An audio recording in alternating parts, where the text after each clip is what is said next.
আসসালামু আলাইকুম। সবাই কেমন আছেন? আশা করি সবাই ভালো আছেন। আলহামদুলিল্লাহ আমিও ভালো আছি আপনাদের দোয়ায়। আজকে আরও একটি নতুন ব্লগে আপনাদের সবাইকে স্বাগতম জানাই। আজকে আমি নিয়ে যাচ্ছি আপনাদেরকে একটা মেজবান খাওয়াইতে। অবশ্য আপনারা খাবেন কিনা সেটা জানি না, তবে দেখবেন আপনারা। আজকে আমাদের এখানে মেজবান খাওয়াচ্ছে। তো আমি কিন্তু এই এলাকাতে অনেক বছর থেকে আছি, কিন্তু কখনো এরকম আসিনি। গত বছর একটু সাহস করে আসছিলাম, তো এবছর একটু সাহসটা আর একটু বাড়ছে। তো গত বছর থেকে আমি হালকা পাতলা ভিডিও বানাইতেছি, তো এবছর তো মোটামুটি ব্লগারের লেভেলে চলে আসছি, মানে কনফিডেন্স লেভেল বেড়ে গেছে। তো ভাবলাম যে আপনাদেরকে ভিডিও করেও দেখাই, আর আমার ভিডিওটাও করা হয়ে যাবে, আর দাওয়াত। আর চট্টগ্রামের মেজবান সম্বন্ধে আপনাদেরকে কিছু জানাইতেও পারবো। চট্টগ্রামের অর্ধেক মানুষ হয়েছে একদম কলিজা কাটি খাওয়াই দিতে পারে, আবার অর্ধেক মানুষ হয়েছে যে একদম নাকি কিপটা।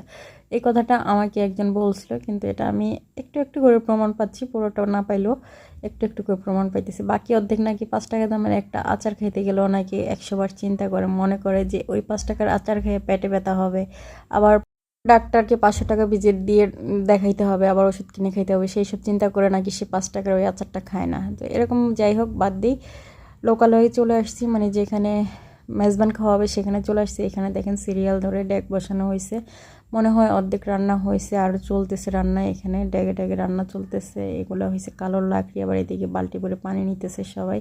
তো আজকে আমরা একটু আর্লি চলে আসছি। আমরা বলতে আমার হাজব্যান্ড কিন্তু একবার খেয়ে চলে গেছে, মানে চলে গেছে না, আমাকে নিয়ে আসতে গেছে।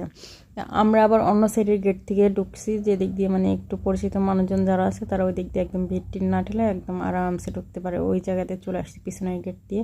তো এইখানে আসতেই দেখি যে সবাই মোটামুটি কিছু কিছু খাই, মানে আগে ভাগে পাতলা হয়ে যাচ্ছে। আর বাইরে দিয়ে তো অনেক ভিড়, যাওয়ার সময় সেগুলো দেখাবো।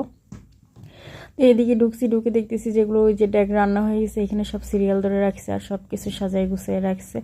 আমার আসলে খাওয়ার চেয়ে আনন্দটাই বেশি, সব মানুষকে দেখবো, সবাই একসাথে খাবে, মানে ওদের কালচারটা দেখবো, আবার আমি একটু ভিডিও ধারণ করবো, সেই আনন্দটাই আমার কাছে বেশি মনে হয়েছে। তবে আমার কাছে অনেক লজ্জাও লাগছে যখন পরিচিত মানুষ কেউ দেখে, মানে আমার মনে হচ্ছিল যে আমি চোখ কোথায় লুকাবো।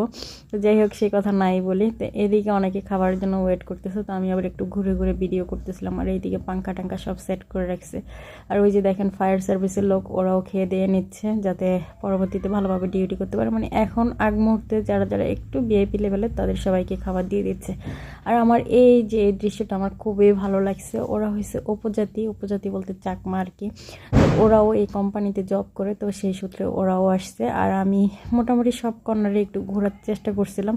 তো এই আপুটাকে আমার বেশি ভালো লাগছে, আর আপুর বেবিটাকেও মাসাল্লাহ অনেক ভালো লাগছে, কারণ নজর না লাগুক। আর এখন হয়েছে যে খাবার দেওয়ার পালা, টেবিলে খাবার চলে আসবে। তো খাবার আগে মানে সবাইকে একটু দেখে নিচ্ছিলাম যে কে কে বসছে। আমার পাশে যারা বসছে তারা কিন্তু চাকমা, ওইদিকে একটা আন্টি বসছে। তো আন্টি কিন্তু অনেক ভালো সার্ভ করতে পারে। আমি যখন খাবার খাচ্ছিলাম তখন উনি বারবার আমাকে বেশি বেশি করে বলতেছে যে আরেকটু নাও, আরেকটু নাও, আরেকটু নাও। লাস্টে দিয়ে আর আমি নিই। তো এই হচ্ছে আমাদের খাবার চলে আসছে। আমি একটু রাইস নিয়ে নিচ্ছি। তারপরে দেখেন এই যে আমি মাঝে মধ্যে বাসায় রান্না করি না মেজবানি ডাল, ওটা দেখেন এই যে যারা মানে বিশ্বাস করতে চান না তারা, স্পেশালি আমার শরীয়তপুরের মানুষজনেরা, তারা দেখেন। আর এগুলো হয়েছে এই যে মেজবানের গরুর মাংস, এই গরুর মাংসের স্বাদটাই হয়েছে আলাদা, মানে অন্যরকম ফ্লেভার। এটা বাসায় রান্না করলে হয়, আবার অনেক সময় হয় না, কিন্তু এটা বড় ডেকে রান্না করা মাংস, তো এটা খাওয়ার মজাটাই আলাদা। আর এই ডালটা আমি বাসায় প্রায়ই করে থাকি, এই ডালটা খাইতে আমার বেশি ভালো লাগে।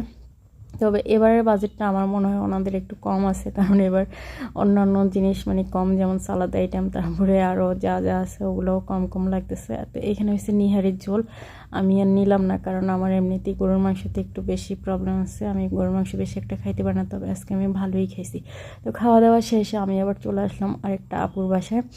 ওনাকে একটু দেখতে ইচ্ছে করছিল, তো ওনার ঘরটা আমি যখন ঘুরে ঘুরে দেখতেছিলাম, দেখি যে ওনার ঘরে এখানে বেলকনি আছে, আর বেলকনিতে দুটো চড়ুই পাখি মানে খড়কুটা নিয়ে ওদের বাসা বাঁধবে, হয়তো সামনে বৃষ্টির সিজন, সেজন্য ওরা হয়তো ঘর মজবুত করে বানাবে। তো দুইটা মানে একটা উপরে একটা নিচে, দুইটা পাখি খড়কুটা মানে অ্যারেঞ্জ করতেছে ওদের বাসা বাঁধার জন্য। তো আমি এই দৃশ্যটাও আর মানে না ধরে পারলাম না, তো এটাও ক্লিপ নিয়ে নিলাম। তারপরে ওনার বাসা থেকে আবার তাড়াহুড়ো করে বাসায় চলে আসতেছি, কারণ বাসায় তালা মেরে গেছি, বাসার বাইরে লোক দাঁড়ায় আছে, কল দিছে। তো আমি আবার এখান থেকে তাড়াহুড়ো করে চলে আসছি। আসার সময় ভাবছিলাম যে অটো নিয়ে আসবো, পরে অটোওয়ালার পাইলাম না, একটা পাইছিলাম দামে বনে নেই, তো এমনি হাইটে হাইটে আসতেছিলাম। তো আসার সময় আবার এই দিকের ভিড়টা দেখে ওই দিকের ভিড়টা আমি দেখাই নি, এদিকে সবাই ভিআইপি পার্সন যারা গাড়ি নিয়ে আসছে তারা ঢুকতেছে।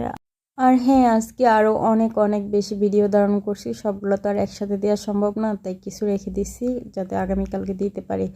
আর আজকে খাওয়া দাওয়া শেষে ওই দিকটাতে গিয়েছিলাম, মানে বাগবোনার ওই সাইডে গেছিলাম অনেক বছর পরে, তো অনেক কিছু চেঞ্জ হয়েছে, সেগুলো অন্য কোনো ভিডিওতে দেখাবো। আজকে এতটুকুই থাক, সবাই ভালো থাকেন সুস্থ থাকেন সেই দোয়া রইল। আর আমার ভিডিওটি ভালো লাগলে অবশ্যই লাইক কমেন্ট শেয়ার করে পাশে থাকবেন। তো আল্লাহ হাফিজ বন্ধুরা, দেখা হবে নতুন কোনো ভিডিওতে। Bye bye.